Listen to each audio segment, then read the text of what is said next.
Okay, we're live. Sorry, guys, for a short delay.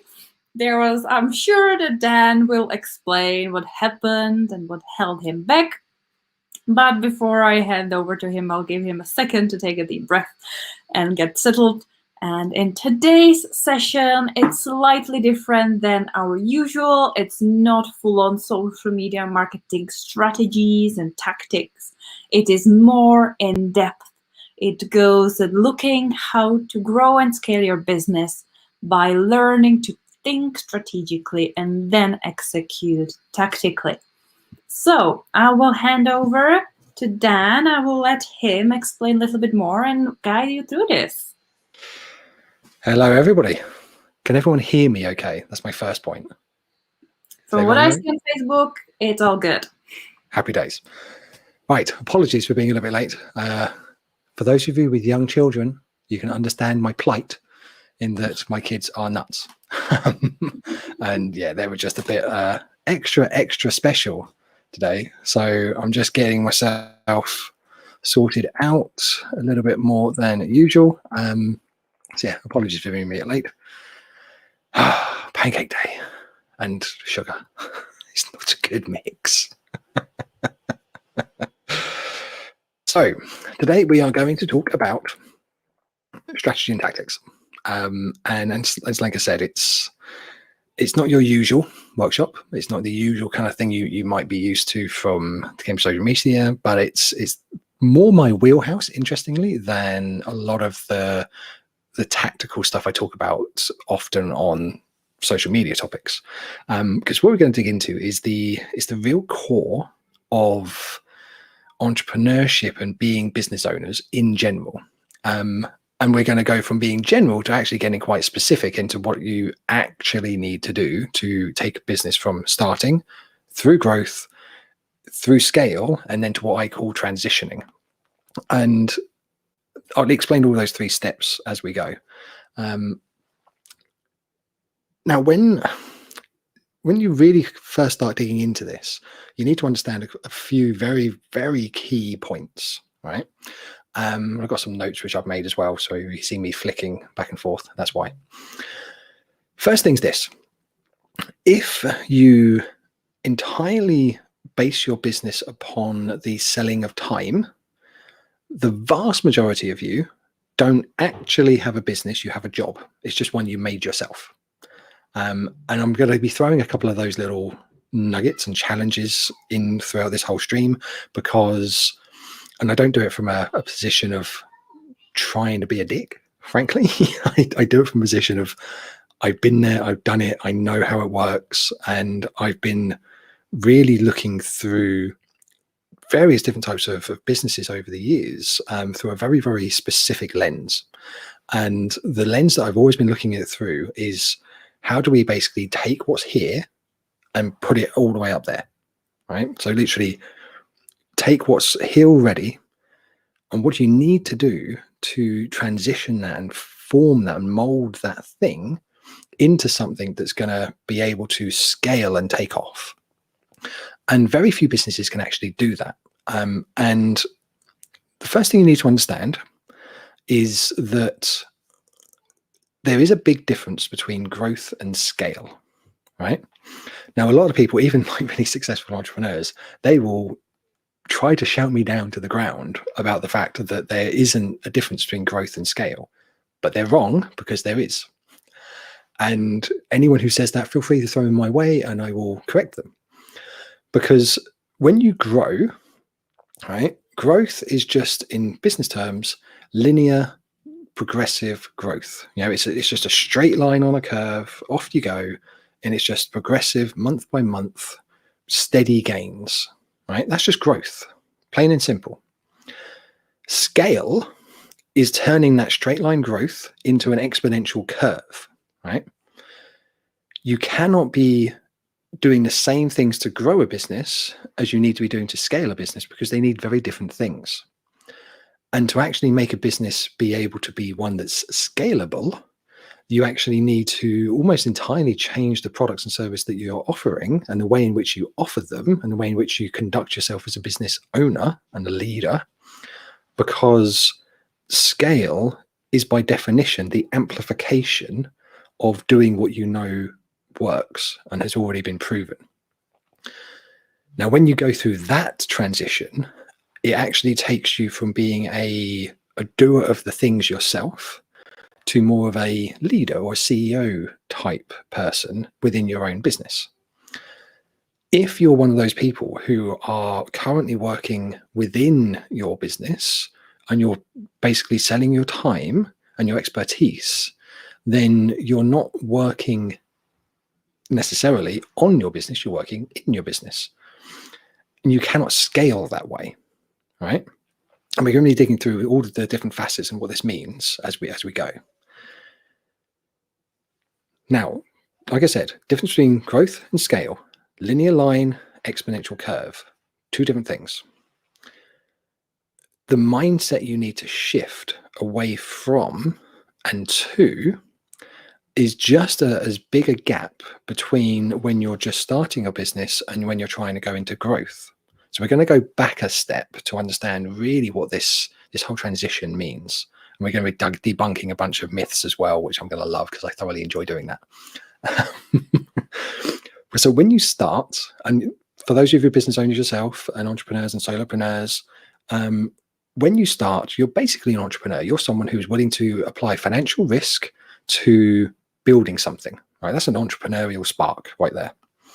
And when you start a business, it's all about, do I need a business plan? Do I not? Do I need a bank account? Do I not? How do I do this? What is a product? What am I actually going to do?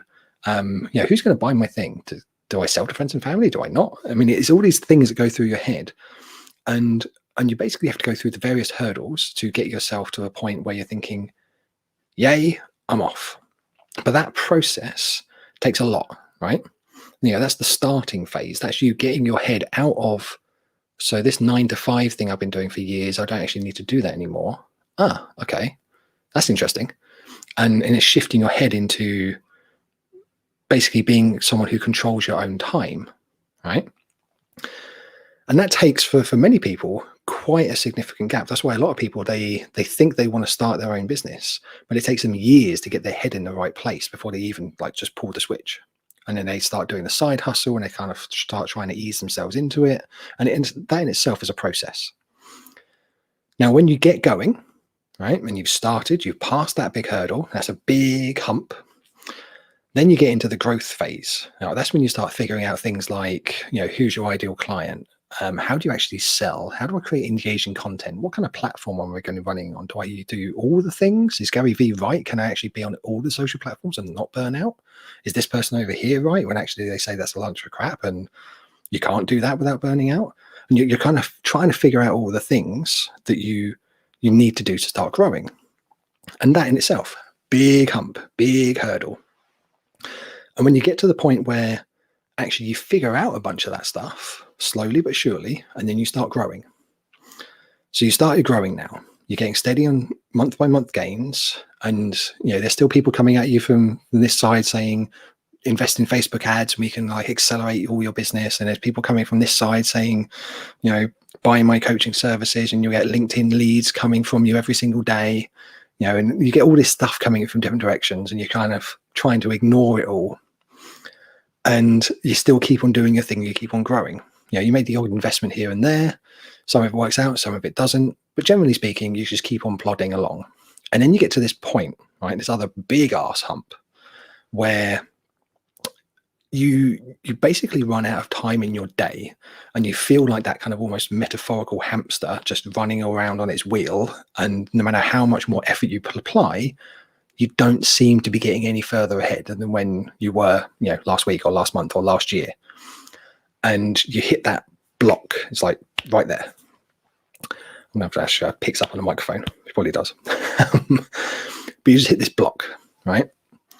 Now, when that happens, that is when you truly get to the point where you basically need to fundamentally shift, not yourself only, but your entire business structure as well. That's when people, even very successful people who you would see out in the world, they go through rebrands and they go through all these different kind of almost step changes. A lot of that isn't actually because they need to do it. It's because they need to feel like they're doing it, because they themselves are going through growth, right? It's funny how a photo shoot or rebrand can actually make an entrepreneur feel like they're stepping into the next phase of them. But actually, it's just them getting their brains into another phase or another way of working. And again, we're going to be jumping into all of this stuff later. So when you go through that next phase, and whether you rebrand, whether you do a bunch of photo shoots, whether whatever you do to do what you need to do to get your head out of growth and into scale. I'm just being very animated today. When you do that, you will only start to get traction when you understand how scale actually works. And I'll give you a couple of formulas which I use within my own clients. And note this down if you want to, stick it in the comments if you feel the need to share. But when you're growing, all you really need to do is to give some kind of a problem-solving transformation to your audience. You give a solution to a problem, and you charge a fair price for that solution, right? And you just rinse and repeat, rinse and repeat, rinse and repeat. That's growth. Right, that's it. Whether that's your time, whether that's selling physical products, whatever it is, it's just a solution to a problem with a fair price, rinse and repeat. That would basically give you growth. Now, when you scale, you need to add another component to that, and you need to do a solution to a problem. You need to sell it for a fair price, but then you need to multiply that by some kind of leverage. Right? And we're going to be talking a little bit about gambling and financial investment terminology here, but nothing's like too crazy. So I'm not going to go deep into that. So leverage means essentially, and especially in the terms we're talking here, it means the ability for you to sell more or get more for exposing yourself to less risk, right? So in business terms, that basically means being able to sell a product multiple times, even if it's for less profit or with higher costs, therefore giving you less profit, but you can sell much more of them on that exponential curve of a scale to give yourself scale, right? This is why people go into things like digital courses, digital products, box shipping, all that kind of thing, because you outsource to a third party the production of content, for example, or you create a digital product which you can then sell multiple times. That is a leverage, right? But when you need to do that, you need to be very, very crystal clear that what you're actually creating as a product is scalable and it doesn't have any pitfalls, let's say. Because here's the rub with this, right? If you are, say, investing in a product that you're going to be drop shipping, or if you're investing time and effort and marketing capital in creating a digital course, just as two examples, to scale, you're then going to be amplifying all of the marketing efforts, whether it's through influencer marketing, paid spend, advertising, Facebook ads, Google ads, whatever. You're going to be amplifying the sales and marketing inputs into selling that thing. And the very nature of amplifying that sales and marketing process actually amplifies all of the good, but it also amplifies all of the bad, right? So if your product is, say you've got a 10% conversion rate, when you start amplifying that to new markets and new audiences, that 10% conversion rate might drop to, say, 5% or 6% or 7%.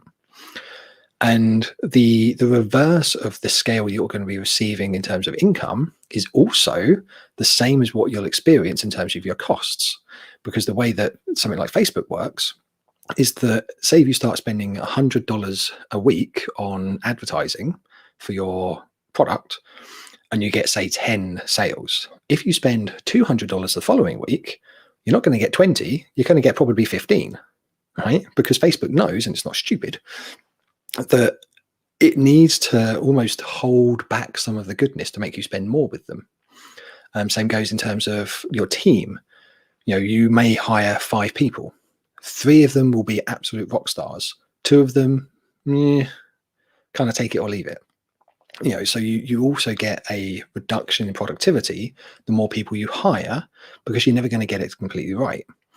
So this whole scale thing, and I hope this is all making sense, and stick a comment in the comments if it's not.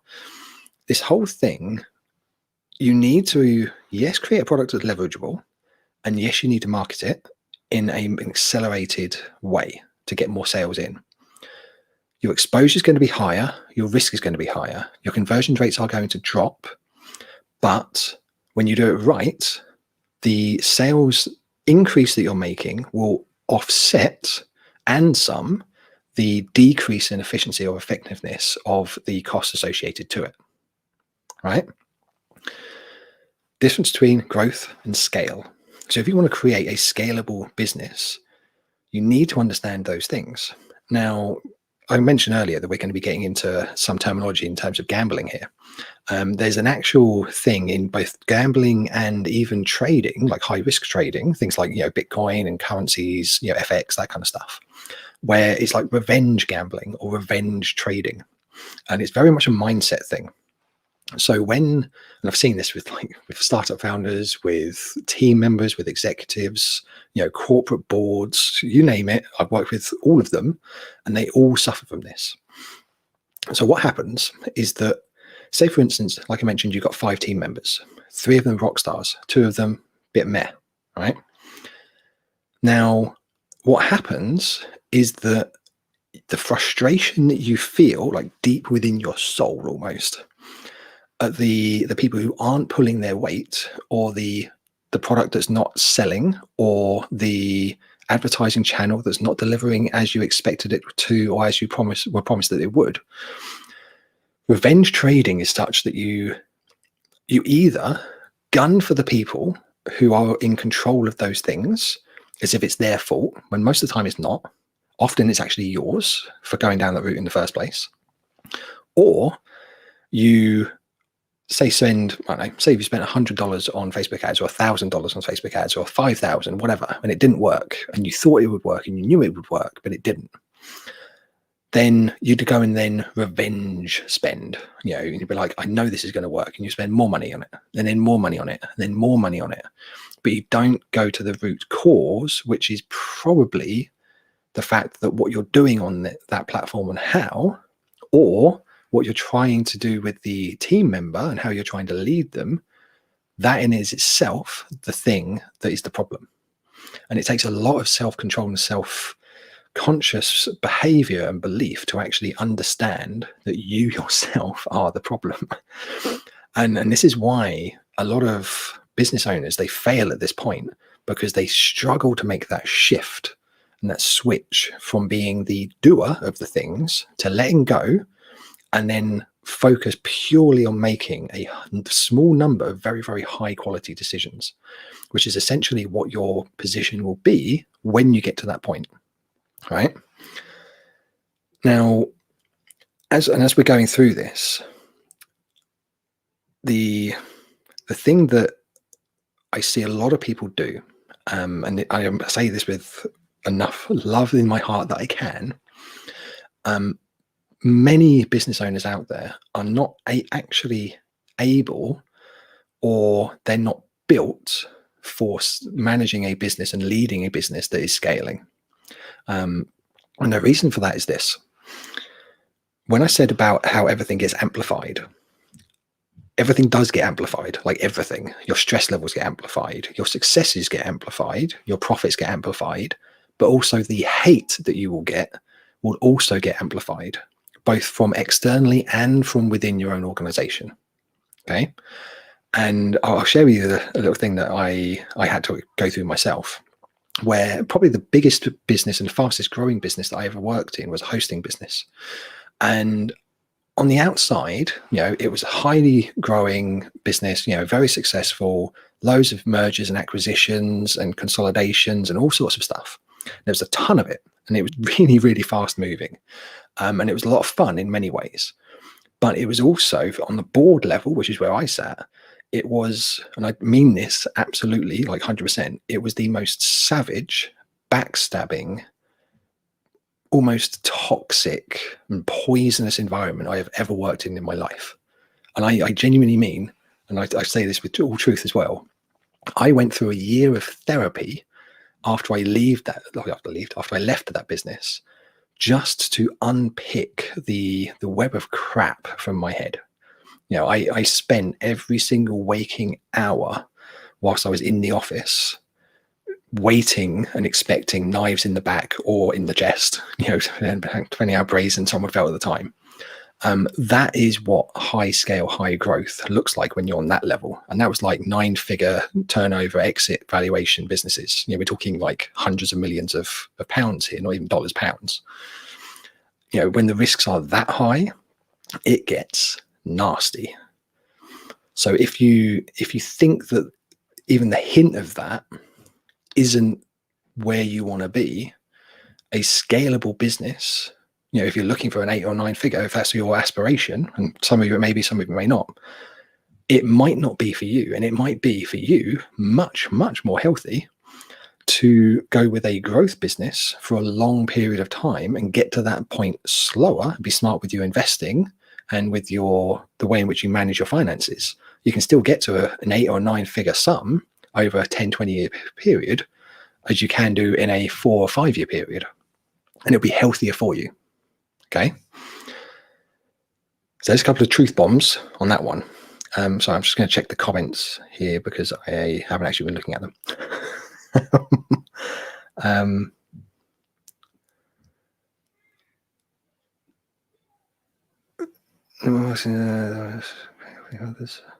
Right, so there's a whole bunch of comments. There's lots of comments. It's interesting because I know that your sessions, especially for me, are more like they get deep. Silence and be like, writing things down, getting my head exploding, listening, letting it sink in, listening to it again and be like, oh, this is what he meant, this is what you do. So it takes a while. A lot of people will be there just like, what now? Yeah, you will need to check the replay on this one a couple of times because, I mean, the stuff I'm talking to you about, in many cases, that's actually taken me years to actually kind of get my head around. And the next bit we're going to go through is the steps about how to actually kind of go from start to growth into scale. And I'll explain how that works. But is there anything here blindingly obvious? There's one question, kind of a basic introductory question from Eva, asking how should sole trader approach creating a business strategy? Is it a one thing at a time plan or trying to cover all the strategic points straight from the beginning? I'll actually get to that when I'm going to go through everything. So I'm absolutely going to cover that one because it's basically where I start. So yes. Good. What's the next one? Ooh. Network marketing, helping us become successful, avoiding start costs. And the one you're reading is this one from Margaret. Yeah. She works in network marketing and has long career in corporate and then moving into network marketing as her business afterwards. Right. Okay. Funny, actually, talking about websites. You don't need a website. At all. You just don't. I mean, I've got 4, but that's because I'm me and I like doodling with stuff like that. But I don't need any. You really don't. Okay, so let's dig into the how. Right. So we're going to get like nitty gritty, fun stuff. And Lenka disappears. She's like there with her notebook doing this. So I'm going to go through, I mean, this is actually why I go through in my own academy as well, with my consultancy clients. So I'm going to go through that at a fairly top level because I haven't got like 3 months to do it like on this one call. But what we'll go through is the steps that I take startup businesses and solopreneurs and consultancies and service providers through the whole flow. And there's lots of tools that I use to do this, which we're not going to have time to do today. That's a whole thing. But we're going to cover all the basics, okay? And answering that question as well that Lenka just shared. So I go through what I refer to in my world as the best formula for growth.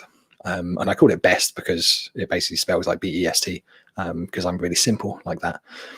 So the first one is the B, which is I refer to as the business of you, right? So this is, it's a fairly deep one, but I'm not going to go to it too deep. This is very much self-exploration for you. Now, when you're going through the business journey, it varies according to market, and it varies according to niche.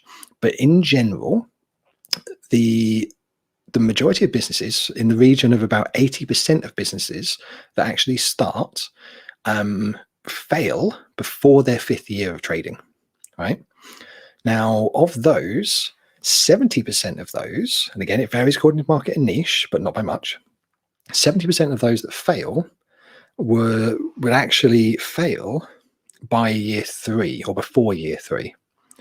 And 70% of those, funny how it's always like 70 and 80% marks, 70% of those that actually manage to survive between year 3 and year 5, the vast majority of them, 70% of which, they only manage to do so by taking on personal debt to keep the thing alive, right?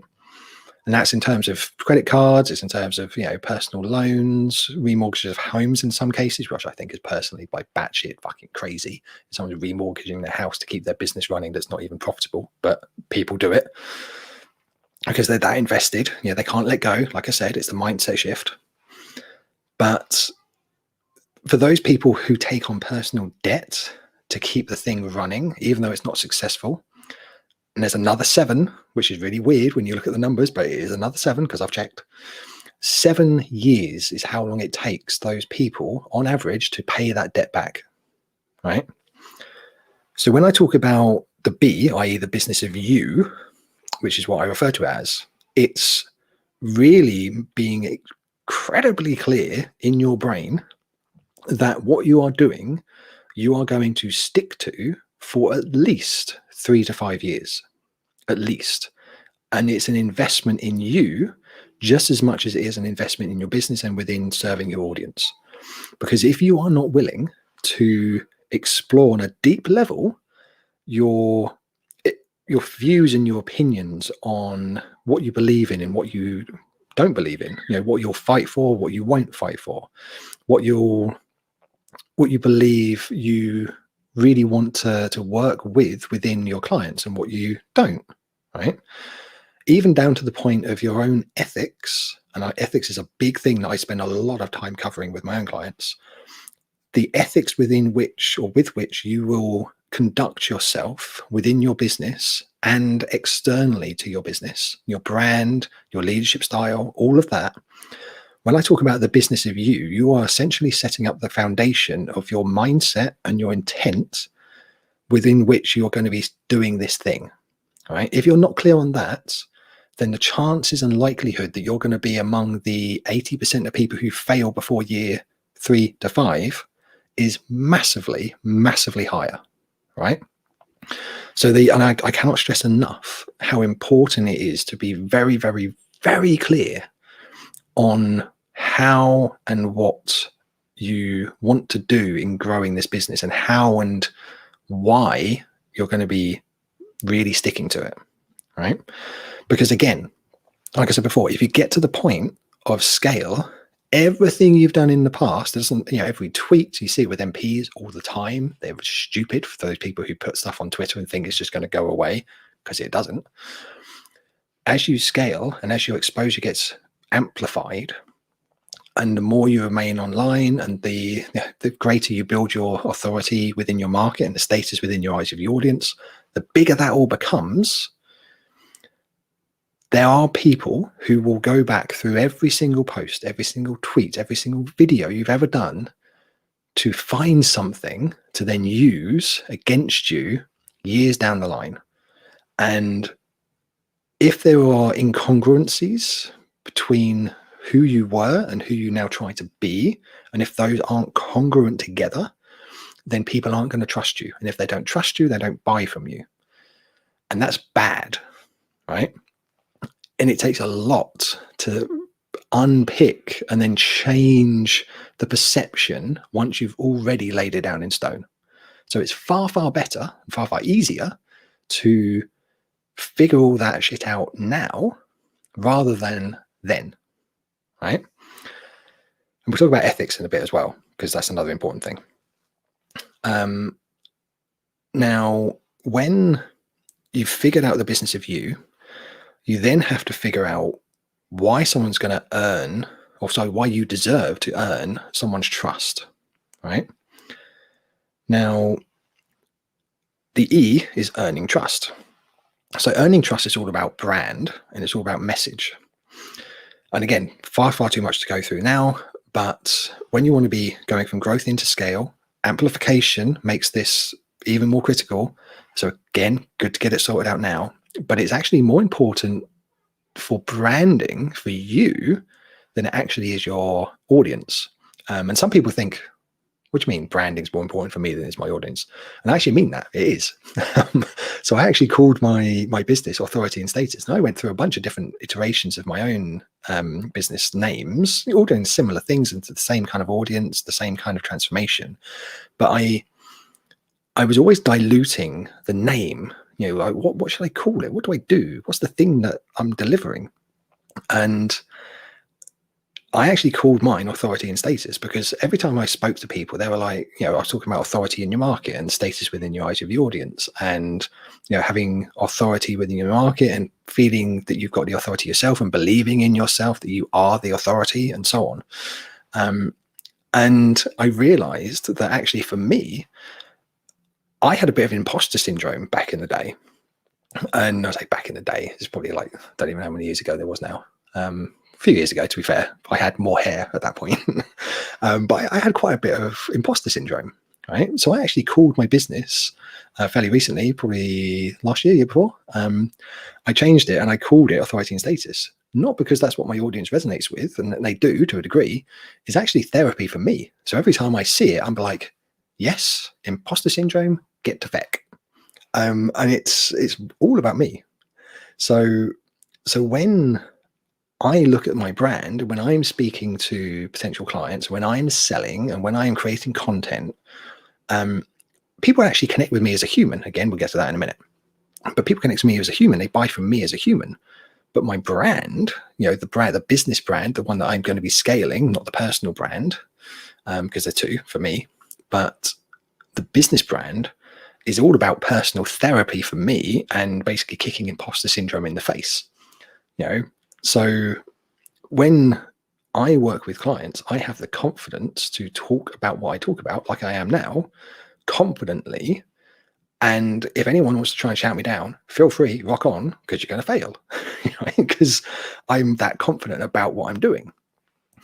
And I can earn trust in an audience, as I hope I'm doing even now, by delivering what I'm delivering with confidence and intent and passion, and hopefully an element of love as well. So that's how I earn trust within the eyes of my audience. So earning trust is the next step. We haven't even got to business tactics here, right? Notice how we're not even talking about, you know, how to grow your business using Facebook ads, or how to, you know, get 10,000 followers on Instagram so you can get the swipe up feature, which they may be doing away with soon or not, who knows. I haven't even got to that point yet. That's all tactics. We'll talk about strategy and tactics next. So we've gone through the business of you, earning trust and why the fuck you should deserve it in the first place. And trust, massively important thing. People, they need to know you, they need to like you, yes, but if they trust you before they know you and like you, then actually you already won. So trust trumps all of the others, right?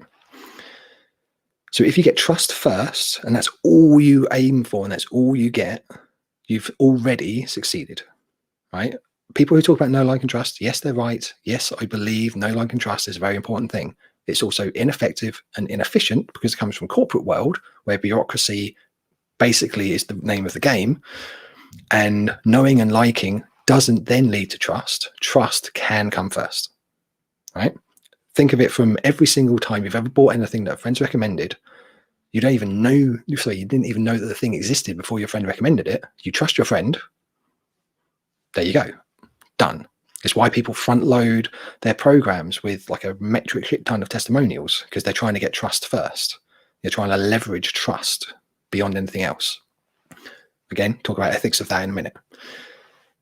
So the business of you, earning trust and why you should deserve it. Now, the S is setting your stage. Okay. Now, like I said, when you amplify your message, it's very, very, very difficult to amplify a message that is split in multiple directions. I haven't actually got the graphic here. It's probably the only slide I would share through this entire talk. It's the only one I don't have. But you can Google it. Just Google lines of communication and you'll see what I mean. And many of you who know me already have seen me talk about this before. Basically, when you are dividing your time and dividing your attention, whether you're talking about communicating with different people and a different number of people, or whether you're talking about multiple products or multiple services, and this gets to the question that was asked earlier about, you know, how you should start and what products you should sell. The wider you disperse your attention and your effort and your energies, the harder it is to grow and the more complicated it becomes to try and scale. So every single business I've ever worked in that I have been given the responsibility to scale, you know, from nothing to, you know, all the way up to 9-figure exits, every single one of them, without exception, I have done so by laying people off, shutting down teams, closing offices, and reducing the number of products and services and brands within the organization. Every single one of them. Yes, I have been that person that's basically the hatchet. And no, I didn't feel good about it, but it is what it is. I think one person actually I had to let go, sadly. Quite a number of people in an office in northern Utah, which is basically about as Mormon as you can possibly get. And no one fires anyone in Mormon communities because it's not what you do. I did quite a lot of them all at once. I'm pretty sure to this day my name is pretty much mud on the local football field, but it needs to be done. And the comment I had from one of them was, coming into the office used to be like coming into the clubhouse, I think they referred to it as, but that's not been the same since you came in on the scene. And I'm like, coming into the office should not feel like going to the clubhouse with your mates and playing pool. It's like it kind of like spelled out the point that I was doing it for. Anyway, I digress. So when you set your stage, it's all about being as efficient and effective as you possibly can. And I'm not talking repurposing all your content on every single platform either. It's not even about that. It's picking, well, especially when you're starting out, one product, right? Just one. So one product that you're going to talk about, and your stage talks about that one product. And your stage consists at the very bare minimum of one long form platform, content platform, and just double down on that. So whether that's, you know, Facebook, whether that's YouTube, whether that's, you know, LinkedIn Lives, whatever that long form content is, just focus on one long form content platform, right? And that's it. Everything else doesn't exist. Just put it out of your brain. One long form piece of content, one long form platform. When you got that down and you feel confident with that and you can do that consistently, because consistency is a thing, then you add one short form platform. Long form becomes educational, short form becomes communicative with your audience, and it's an engagement platform. You know, so it may be YouTube and Instagram, or it may be Facebook Lives and Twitter, or it may be Pinterest and, you know, whatever the other short form platforms are. Some people double down purely on stories. Some people just do TikToks. Some people just do short form video on LinkedIn as an engagement mechanism, and they do YouTube videos on YouTube as their main long form content platform. You know, whatever it is, long form, short form, that's all you need to do. When you have got significant growth and you've got revenue to spend and you want to step into scale, then you can start looking at other platforms and bringing them in, as you can be consistent with those two. But if you try to do too much, you'll fail. You'll get burned out and it'll become very, very, very overbearing. In answer to the question about the product, one product, literally one product, whether that's one gateway product that then goes to other kind of similar products, that's a different thing. You can do that, but you only sell one entry level product, one step. So if you go into a bar or a coffee house or a conference where we can do those again, and someone says, so what do you do? And you can say, well, I do blah, blah, blah. And I help blah, blah, blah people to achieve whatever transformation. And, if you want to get started with that, or you want to try out my services, if you want to jump into this free thing, there you go. That's the thing. And when you say that enough, all of your audience then talks about you, and it says, oh, well, that person's blah, blah, blah, who helps blah, blah, blah audience and achieve this transformation. And if you want to get started with them, join that, or download this, or buy their $20 thing. Whatever it is, they become your audience. It becomes very easy to get leads that way. If you're sending 5 different things, no one's going to remember 5 different things that they're going to recommend to their friends and family. They will remember 1, not 5. All right? I'm just checking comments here. How do you avoid? Ooh, I love those questions. We'll get to that in a minute. I won't tell you which one I'm looking at. So then when we get to the T, right? So the T is what I refer to as transform with love. And this is where we're going to talk about ethics. Okay. Now, I may get on my soapbox. If I do, Lenka, you have my entire permission to come on the video and slap me down. But when you talk about ethics, scale, and we're going to be debunking some myths here as well, scale, everything that you do to sell, it will carry with it an element of your intent, right? And you'll see this if you ever look at anyone's Facebook ads that they're running. I almost guarantee you every single Facebook ad that's run by pretty much every single influencer you've ever seen or brand, they will have exponentially more negative comments on them than any organic content you will ever see, right?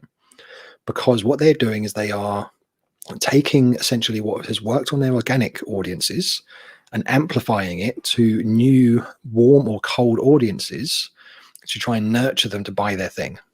And if they get that wrong, and if it feels a little bit icky, or worse, if that person's brand or if that business's brand has negativity around it in certain pockets of their market, then they are going to get exponentially more hate and negativity from the content they put out. It's just how it works. So when you transform with love, which is what I teach my clients to do, it is almost I describe it sometimes in different ways, but it's almost a stop, like a hard stop of you really considering what you're doing and how you're doing it. And if you're doing it from a place of love, which is irrefutably a good thing, then great. If it's not done from necessarily a place of love, and if you wouldn't like that thing done to you, then should you be doing it? Right. And I'll talk about some of the strategies that I've seen out there, just so you see what I mean. Now, there were a lot of people who did virtual summits as an example, right? Earlier on last year, virtual summits became a big thing. Some of them very ethically, some of them, even brands that you may know, they did them in a way that I was quite surprised, because I was like, you're going to give me what now? And I spoke on some of these summits, not realizing that what was in the T's and C's, I should, in hindsight, have actually looked at it deeper. So I spoke on these summits, and then all of a sudden my inbox just started getting bombarded by loads of sales emails and sequences from all of the other speakers. I'm thinking, what was going on here? What? And what happened was that the people who were signing up to the summit and not reading the T's and C's were actually signing up on their contact details being given to every single speaker to then try and pitch after a certain period of time. And ethically, to me, I'm like, so you're basically spamming in the small print every single person who signs up to your event. Okay. I'm not loving that. And like I said, I mean, not many people did it, but there were a few brands out there, just a few, who did. And I was like, ethically, I'm not loving that. That's not me. And I refused to speak on any more of those events. Didn't do it anymore, because that didn't sit right with me or my brand or my ethics and how I wanted to portray my business and my personal brand and my business brand to the world.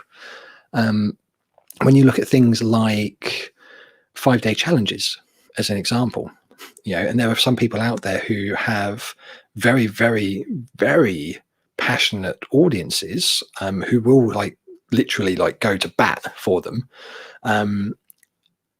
The way in which they actually run their 5-day challenges, again, there's many ways of doing these different launches, but how you run yours determines who you are and how you're portrayed as a brand to the world, right? So when you're running these 5-day challenges, if your challenge is very much, day 1 do this, day 2 do this, day 3 do this, day 5 do this, day 4 and day 5, and then on day 4.5, maybe 5, you say out saying, if you want to work with me more, then you can, buy my thing, invest in my course, join my program, whatever. That's happy days. You are building a relationship through a challenge, delivering value, nurturing and converting. Happy days, do that all day long. Off you go, rock and roll. But there are a great many out there who intentionally use psychological manipulation and hard sell tactics to pressurize you into feeling like you need to buy the thing. So some of those challenges, and I won't go through all the different tactics here, but some of those challenges might be the case of you start on day 1 and they say, it's all easy, nothing bad here. We're not going to overwhelm you with anything, all very, very simple steps. Day 1, just do this tiny, tiny little easy thing. And you're like, cool. Day 2 is again, getting a little bit harder now. We're going to do this other tiny, tiny little thing, but it's all nice and easy. Don't worry about it. If you get a bit overwhelmed later on in the week, then we'll set up some calls and we'll help you out. And then day 3, it's right, this other little tiny thing, this is your next step, go and do it. But the complexity of this tiny little thing is actually way up here. It's through the roof, right? So the people who are quite new to marketing worlds and to entrepreneurship in general will be easy step. Oh my God, I'm useless. And then day 4, even more complicated. It's oh my God, I'm totally useless. And then on the evening of day 3, the person organizing would have said, some of you have felt a bit overwhelmed here. It's okay. Don't worry. We've got your back. We're going to set up a bunch of calls on day 4 to help you out. And a bunch of people will get on calls and they'll then use the testimonials to try and upsell more people into their programs. And then they say on day 5, so many people got overwhelmed that actually we're going to run even more calls on day 5 to help you out. And actually the whole thing, all of those calls, everyone who joins the call then gets a follow-up call with a consultant or a coach to help them one step further, which is essentially a veiled sales pitch, right? So then you end up getting to the end of the challenge and you have how many hundreds of signups at the end of the challenge, many of which the organizer will claim is a 6-figure launch or a 7-figure launch or whatever it is, regardless of the fact that they've spent 5, 6, or 7 figures on actual Facebook ads to get people in there in the first place, and regardless of the fact that it's got about the 30 to 60% cancellation rate once people realize that actually they didn't want the thing in the first place, they got pressured into it. But if you do that enough, you make yourself a 7-figure business, and you do genuinely. But you do it off the back of thousands of people that you are basically pressurizing into buying what they don't want and don't need. So there's just one example.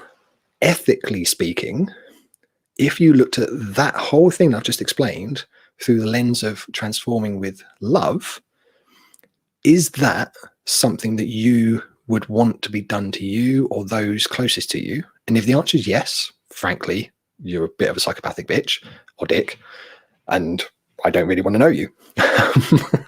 If, however, you look at that and you think, no, that's not the right thing to do, then the lens of transforming with love tells you that you shouldn't do it. No matter who it is that's telling you to do it, no matter how successful they are, avoid it like the plague, right? And do business your way. And again, to go back to scale, everything that you will do through the growth phase will get amplified in the scale stage.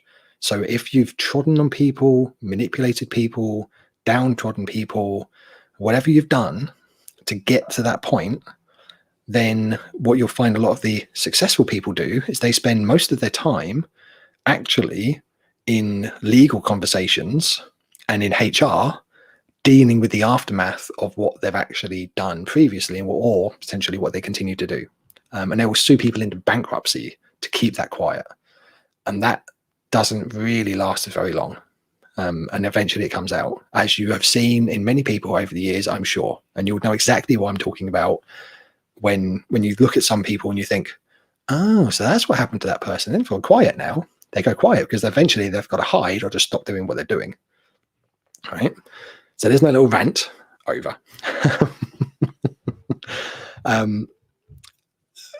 Now we're going to talk a little bit about tactics, right? And really we're going to drill through the crux of what you need to do to grow and scale. And it's not what you think. People talk about business plans, they talk about strategies, they talk about tactics and frameworks and methods to follow. All of it, and I genuinely mean all of it, minus mine, even mine to a degree, you don't need it unless you need it. And you only know that you need it if you have done what I'm about to say and you're still struggling. Because again, here's the thing. Businesses tend to exist in worlds where businesses are selling to other businesses and buying from other businesses, and they have to get themselves into the mindset of customers and end users and humans as a secondary thought process. And when you look at it from the lens of actually you're just one human selling to another human, humans aren't complicated, right? So if you look at books written by, on storytelling, for example, often you may think Donald Miller, who wrote a book called Story Brand. If you're thinking about entrepreneurship journeys, you might think about someone like Daniel Priestley. Again, two very successful guys. They're selling products in terms of information, and their products that they sell in terms of information, i.e. their books, are actually sales tools to get people into their programs. Their programs are sales tools to get you into their retreats or their masterminds and so on. Right? So it's just business at the end of the day. And I don't know Donald Miller very well. I've met Daniel Priestley before. Genuinely nice guy, right? So that's great. Someone like Russell Brunson, on the flip side, I'm personally not a massive fan because a lot of what he sells is actually some of the manipulative techniques that I've been explaining. And he doesn't mesh with me. Many people do mesh with him. I don't. But whether you're looking at Russell Brunson, whether you're looking at Donald Miller, a Daniel Priestley, pretty much any author out there, they sell their frameworks. And many of you may even sell your own frameworks with a lot of this stuff. But actually what you're selling is just a diluted, reframed version of what someone else has already done. And when you go through, way back through the ages, the source of pretty much every method of how to tell a story or how to engage with another human or how to sell or how to pitch a product or how to deliver with empathy or with love, like we were talking about before, pretty much every single one of them, framework or otherwise, they originate themselves in the works of people like Plato and Aristotle. And, we're talking centuries old stuff here. And they got it from theologians and they got it through Egyptians and Mayans. We've been doing storytelling for millennia and it hasn't changed. You can see the hieroglyphs on walls in the Great Pyramids that will tell you how to tell a story. It's not new. And what eventually you'll realize is that actually you don't need necessarily, if you could do it yourself, rock on. If you can't, that's when you come and talk to people like me or like, Donald Miller or Daniel Priestley, whoever you mesh with at the time and whoever you feel like you can work with. That's the thing that you need to focus on. The information is the same. It might be framed in a different way, called a different thing, but it's the same. And eventually it comes down to telling a story and being able to engage with another human and to be able to solve their problems. That's it. There is literally nothing more complicated to running a business than that. if you figure out what story is resonating with the audience and how you're going to be solving the audience's biggest problem, i.e. the transformation you're going to give them, and Aristotle spoke about transformation and solving problems like way back when. It's not new. When you figure out how to engage someone with the story, to then make them trust you and to believe that you can help them, and when you transform with an element of love and empathy from where they are to where they want to be, when you can do that, you can charge a fair price for your service, right? Period. Done. Easy. We, however, tend to overcomplicate things by throwing in all these buzzwords and strategies and frameworks and tactics. Most of them aren't even strategies. They're not even frameworks. They're not even tactics. They're basically process flows and how-tos and step-by-steps. It's basically dot to dot of how to do shit in business. That's pretty much what most of what you'll see, most of the noise you'll see out in the world is. Another little mini rant. But when you see someone talking about their strategy for gaining 1,000 followers on Instagram, for example, it's not a strategy at all. It's a framework. It's a process. It's step by step. It's a dot to dot picture where one goes to what 2 and 2 goes to 3, and suddenly I've got a dinosaur. Yay!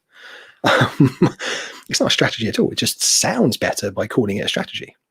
A strategy, by definition, is a broad roadmap to achieving an outcome. It's a broad direction to the thing. A tactic is a process or a method by which to achieve a goal. So if you're seeing someone say, here's my strategy and my framework and my mastermind, whatever they call it, for getting your first 1,000 followers on Instagram or getting to your first 1,000 subscribers on YouTube or whatever, vanity metrics aside and my own issues with that, kind of putting to the side for a second. When you see people saying those as strategies, they're not. They're dot to dot puzzles where they're just selling you a process from going point A to point B. Now, the thing that means the difference between charging high ticket for that and low ticket for that, i.e. high revenue, low revenue, isn't how good their knowledge is. It's not how effective their framework has been in the past. It's nothing about that. Because, if you look at Instagram, like Alex Tooby, for example, Tooby, I can't remember how you pronounce her name. She talks a lot with some brands about how to grow on Instagram. Elise Dharma talks a lot with other brands about how to grow on Instagram. A friend of mine, Sam Barefoot, talks about how to grow on Instagram. They all teach the same stuff. It's the same. It's no different. Instagram doesn't change. Methods of using it aren't that different. The only difference is how you connect with that person on a personal human level, on an emotional deep level, right? And when you really look into it and when you take that on board, and again, we're talking about strategy and scale here, when you realize that actually, if you can tell a story, and stories don't change, I'll talk about stories in a sec as well, when you can tell a story and when you can achieve a transformation and when you can do that for a fair price, then when you can do that as a human, actually it really just comes down to how charismatic you can be and how charismatic you are in engaging with your audience. And when you understand that, then actually and this is a bit of an aha moment many people have whenever I talk about this, when you actually believe that the reason you buy the thing you buy isn't because you want the thing, even many times, because often you can just do it yourself. What you're buying is the charismatic connection with the person that you're buying into, and you're buying how that makes you feel, right? Now, like I said, when you realize that, and I actually put a post in another group just yesterday where I asked a very similar question to this. And it was interesting to see some of the feedback, because if you read between the lines, most people bought high ticket programs, as an example, who then felt robbed because the program didn't achieve the outcome they wanted. But when you ask them why they bought the thing in the first place, it wasn't about the program at all. It's because They liked the person, they trusted the person, seemed to have the lifestyle that they wanted for themselves. The person made them feel good. The person, complimented them a lot, or made them feel that they could achieve what they really wanted to achieve. And it's the first person who felt that they felt that could actually support them on that journey. It's that kind of stuff. It's lots of feelings. It wasn't the actual thing that they were buying. And when they realized that actually that wasn't necessarily the case, and actually they just spent a lot of money on something that isn't delivering, then they felt embarrassed, ashamed. They felt angry because of it, because they felt like they were let down. But the question is, were they let down because the person manipulated them into that sale? In some cases, maybe. In some cases, probably not. Could they have qualified the people joining the programs to a higher degree? Maybe. Is it their job to necessarily take responsibility for everyone else's decisions? Probably not. And that is in itself a mindset shift, because the people who are still holding anger in that are not ready to grow and scale.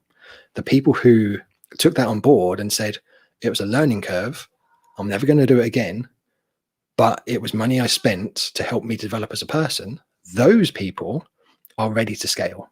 Those people are ready to step outside themselves and to look at their actions and their behaviors and take responsibility for it and to step forward. Which goes back all the way to what I was saying at the beginning, where if you don't feel you can do that, whether right now or ever, scale probably isn't for you. And that's not a bad thing. That's you being sensible and picking your lane and picking your direction and picking the method by which you want to travel. That's just you taking the bus or the train. It's you being smart. It's not a bad thing. It's a real weird analogy, I know.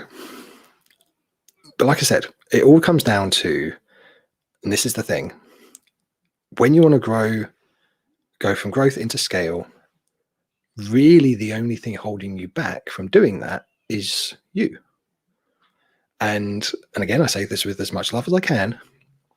If you are focusing on tactics, if you're focusing on the how, if you're focusing on the why, if you're focusing on the where, my almost common question with every single person who comes to me with those, and if you're still in that position, by the way, just feel free, come to me and we'll have a conversation about it and we can just unpick the why, and I'll be happy to do that with anyone listening.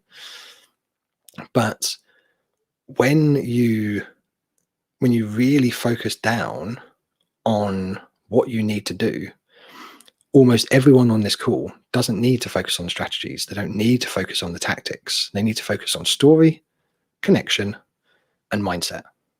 That's it. You have the free tools available to you to do everything else. You can do programs on Facebook. You can do lives through StreamYard like you are right now. You can do a Stripe payment. You can pay via PayPal if you take the charges, because I hate those. But it's not hard. You can do a very, very simple thing. Set up a private Facebook group, charge $5,000 a pop if you wanted to. If that's fair trade for the transformation you're providing. And if you connect on someone on a human level, and you can transform that person from where they are to where they want to be with the love that they deserve, then rock on. You don't need to be complicated. But if you are putting lots of blockers in your way, then often, again, I say this with love, often those blocks are being put in your way by you, not by what you're trying to achieve. And there's a bombshell for you. I should check other comments because I realize we're going past the hour a little bit. Someone says, do I recommend following other business models? The only business model I recommend you should follow is the business model that you make for yourself. Screw anyone else. And I genuinely mean that. You'll find that when you've got people who are selling you courses or business models or plans or frameworks or books or whatever, basically pick the one that you resonate with the most, or you feel you can follow the most, or that speaks the most to who you are and the kind of business you want to build for yourself, right? And that's the only thing that matters. Because what you'll find is that again, a big proportion of the people who buy into other business models or plans or frameworks or courses or masterminds or whatever, a big portion of them don't actually end up following through, not because they don't work, because for the small portion they do, but they work for the people that resonate with them the most, and they don't work for the people that they don't resonate with. So if you're not sure, my advice would be, don't buy it, don't spend time on it, and don't spend energy or effort on it. My advice would be, go through a similar kind of process that I've just explained. Rewatch this video as well. Figure out what the business of you is. Figure out why people should trust you. Figure out what the stage is that you want to be speaking your message from, and then how you're going to transform with love the solution that you're going to be delivering. That is your business plan. Right? No one who I work with, their business plans, none of them look the same. Like none of them. Because I specifically work with clients the way I do, because it builds the business model or plan, whatever you want to call it, framework. People call it whatever they want to call it that means the most to them. And they do actually mean, some people give them names. I've got one client who calls his Bob because he's weird. But you just give it whatever name you want. You build the business plan of you because it's one that you are going to follow for 3 to 5 years and beyond. Anything else, ignore it. If it doesn't make sense to you, don't worry, build your own. Again, it's not hard, it's not complicated. It's everything we've been talking about today.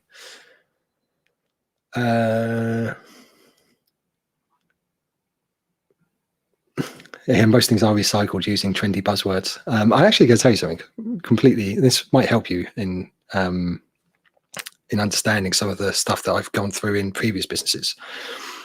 Like I said, I used to work in hosting. So one of the biggest competitors in the hosting market to pretty much every hosting company that's not them is GoDaddy.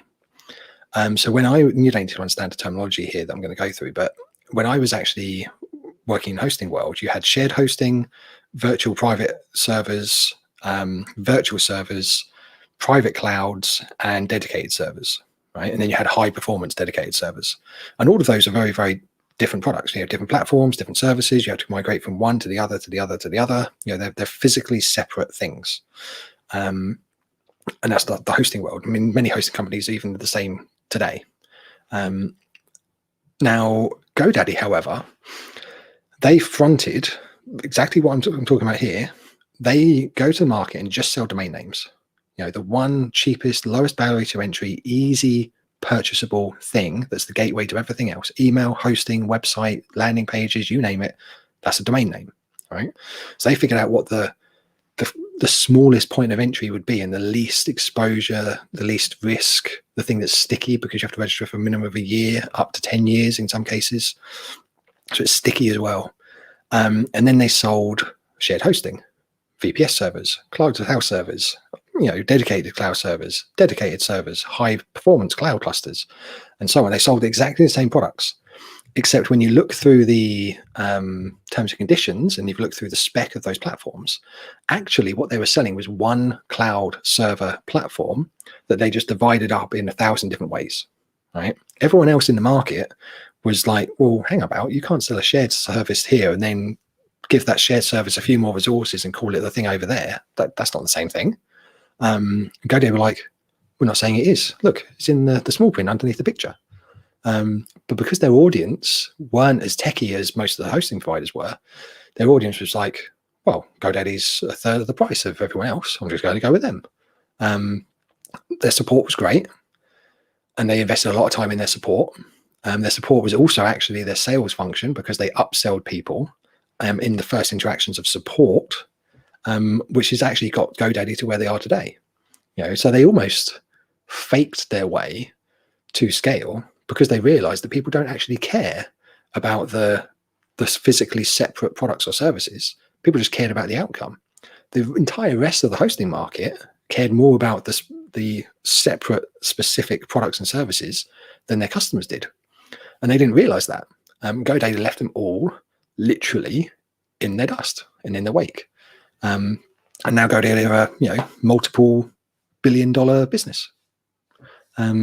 Exactly what I've been talking about today. When you focus on the humans and what they actually want to achieve, the transformation they're after, fair trade, off you go. That's all you need to focus on. And if you are like the hosting company that I was working with, and at the time, years ago this was, and every other hosting business in the market as well, you can get disrupted very easily if people like you follow what I'm talking about. There's one from Alex here as well. Would you agree that there needs to be more focus on finding the right questions? Actually, Alex, what I would say is that people come to you for help with transformation, and they stay for either community, which is one thing. So if you're a service provider and not a commodity business without a community, then you're missing a trick, because people will come to you for the transformation that they're after, and then they'll basically leave. They'll stay for the relationship, i.e. the community, i.e. the physical community embodiment of the charisma within which you have bestowed upon the brand.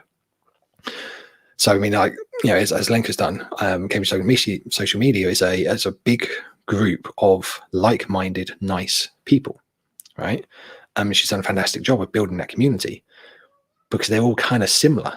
They're all kind of very much in the same world. They're having the same struggles. They go through the same pitfalls, the same challenges. There's camaraderie there. But you'll find that actually the culture of that community is representative of the founders of the community itself. And there's a guy called Ben Horowitz, who is one of the founders of Andreessen Horowitz, which is probably one of the most influential venture capitalist firms in Silicon Valley. And he defines culture as the cumulative nature of all those within an organization.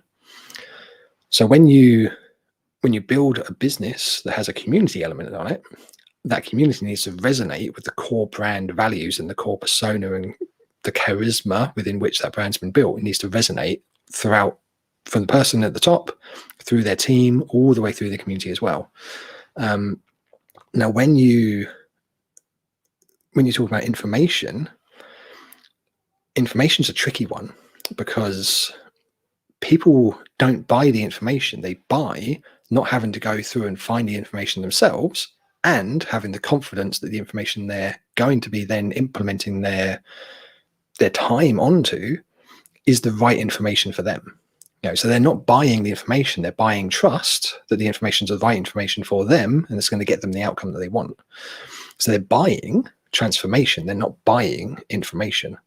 And many people, you'll see this in some influencers as well, depending on the messaging, where you see messaging around, how this makes you feel. Actually, you're not buying the transformation even, you're buying the confidence to implement. In many cases, the people actually know the information already. They're just getting confirmed the information they know is accurate, but then they're buying the confidence within which to implement. So in essence, they're buying the mindset shift from point A to point B. That's why in many cases it's a high ticket sell, not because the information is high value, because often it's not. You can find the same stuff on YouTube in 2 minutes flat. But the transformation of mindset has massive, massive potential. And that's the thing, that's the value that you get. I'm not quite sure if that answers the question, or if I'm just ranting at this point. Do you believe that you need to love what you're doing in order to be able to make it a success? Answer to you. Do you think you can do what you're doing, if this is you that you're talking about, or just asking for a friend? If you look at what you're doing and you have to do it every single day, day in, day out, for between 3 to 5 years, bare minimum, if not 10, will you look at yourself in 3 to 5 years' time or 10 years' time and think, I fucking hated that. That was horrible, and I never want to do it again? You're in many ways, you're almost building a relationship here. So if I looked at my wife before we got married and thought, oh, fucking hell, the thought of waking up next to that for the next 3 to 5 years, Jesus, nah, I'm good, thanks. Do you think I would have proposed? I wouldn't have done. I wouldn't have had 2 children with her. It's a relationship you're building here. So yes, I do believe that you If you don't love what you do, you need to have a passion for what you do, at the bare minimum, because it's really key that you can be able to get yourself out of bed on the mornings where you don't want to get out of bed, because you still want to, or feel you need to, or you have a passion for your commitments, because this is a commitment at the end of the day. So I hope that answers that question. Would love to hear your views on whether you think franchising is an effective method of scaling a business when it comes to being a service provider as opposed to I've actually worked for a few franchise businesses. What I will tell you about franchise businesses, especially ones that scale, is that yes, you can scale franchise businesses for sure. And if you do it right, you can scale them massively.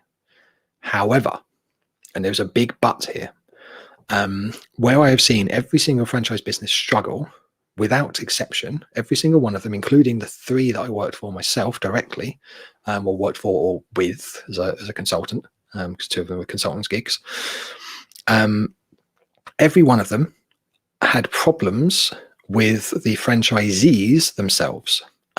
So when you create a franchise business, you need to be very, very clear, and almost to the point of being militant, with how you manage the franchisee network. And I mean, part of what I go through with my own clients, like I said, with the business of you, is setting core values and beliefs, barriers, things that you will and will not accept. That is critically important with franchise businesses, because what ends up happening is that all these mindset shifts that I've been talking about today, the franchisor and the franchisor's team will go through the same thing. And you can expand and you can scale in terms of people. You'd have to be very careful about how you structure your hierarchy, because like I said, when you look at the lines of communication, when you get to about teams of 5 to 6 people, it actually becomes almost impossible to manage a team bigger than that with any level of effectiveness. So when you get to, say, 5 people, the 5th or the 6th one, bare maximum, the 6th one needs to become a team leader or a team manager, for example. And you have 5 team leads or team managers to 1 manager above them, and so on. Okay, because lines of communication becomes really difficult to manage teams of bigger than 5.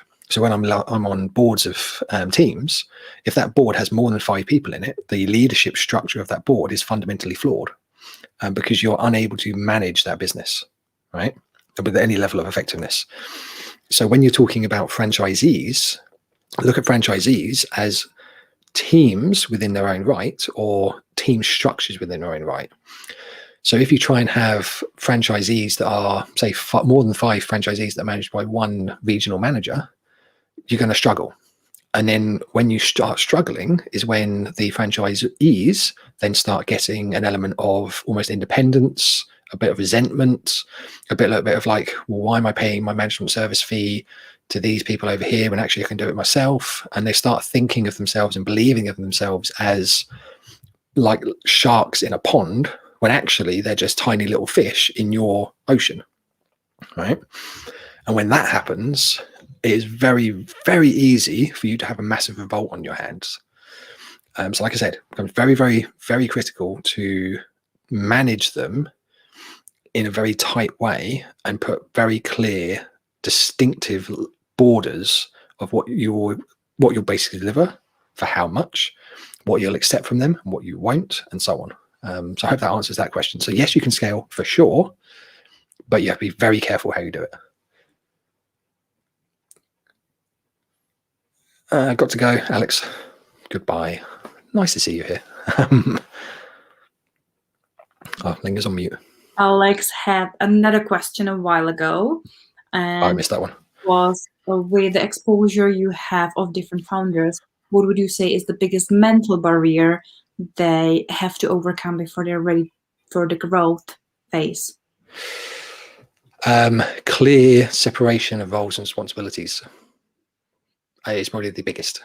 And the next one, well, actually the foundation one to that would be if you have 2 co-founders of a business that fundamentally on core issues have a disagreement or if they are on two different sides of that issue, then you basically have the breeding ground for toxicity before you even begin. So when that happens, often I would actually suggest finding a different founding partner, because, like I said, when everything's amplified, it's amplified like a lot. So if you've got these fundamental issues that are potentially dangerous issues at the beginning, they're going to get 1,000 times worse as you start going more. And I say fundamental issues. There's actually a pair of founders that I worked with a couple of years ago now, actually. That they didn't have fundamental issues, but when they were working with me on their product, it was actually really funny. They were making a new type of remote controlled vibrator for women, obviously, which I think they've done really well during COVID, because they were originally doing it for, say, couples who traveled for work, for example, people who are overseas a lot, military couples and so on, and they're aiming it at that, so you can remotely access via an app a vibrator. So you can imagine the fun you could have with marketing that kind of a product. But when I was talking to them about values and beliefs and how that resonated within the product, on a core level, they believed in female empowerment and believed in the empowerment that believing and accepting your sexuality can give you. They believe in open relationships, with not open relationships as in open relationships, but open relationships as in within the couple, just openness as a couple. And on all of that, they completely agreed. But the funny thing is, when we're talking about the product, I can't remember what I said now about it, but I was asking a bunch of questions about values and beliefs and how it resonated through the product itself. And one of them said, battery life's the most important thing, for sure. And they just almost carried on talking. And then the other one said, no. It's the intensity of the motor. That's the most important thing. And they were like, well, what do you mean? And we spent an hour talking about their really strong beliefs between intensity and duration of orgasm, which for me, sat in a coffee shop, obviously the most hilarious conversation I've had for a long time. But when you really dig into the beliefs of the business, but also the product, you'll be surprised often what comes out of those conversations. And they eventually had to agree. They actually agreed to meet in the middle. I think they were going to do a baseline version, which focused on battery life, and an intense version, which focused on intensity of motor. So serving both worlds. And that was in their roadmap. And they were like, yeah, that'd be great.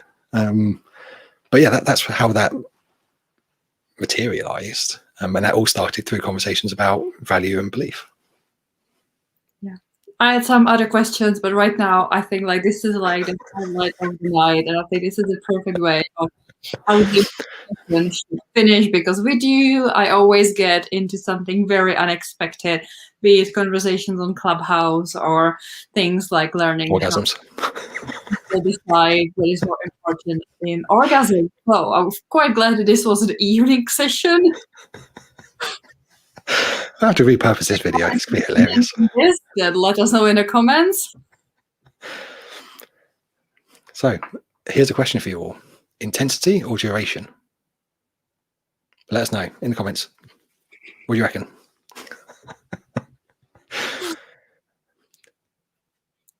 No one's brave enough.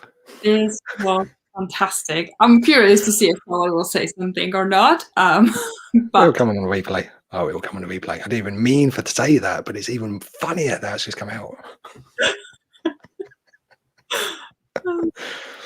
But I will just wrap this up. This was a fantastic session, really mind-blowing. As I said, I'm sure that not only myself, but lots of the people who have been here will be rewatching it. Someone said duration, so, first vote. Okay. And good to know. If a marathon, not a sprint. Please let us know duration or intensity. This is the question of the night. Yes. Marathon or sprint? Yeah. Intensity, duration. You pick. And We won't make judge. sure to follow Dan on where is the best place to follow you and learn more from you. Any social platform at Dan Holloway Live is me. So feel free. I've actually got a really fun thing I'm launching soon. So give us a follow and I will let you know about that as it arrives.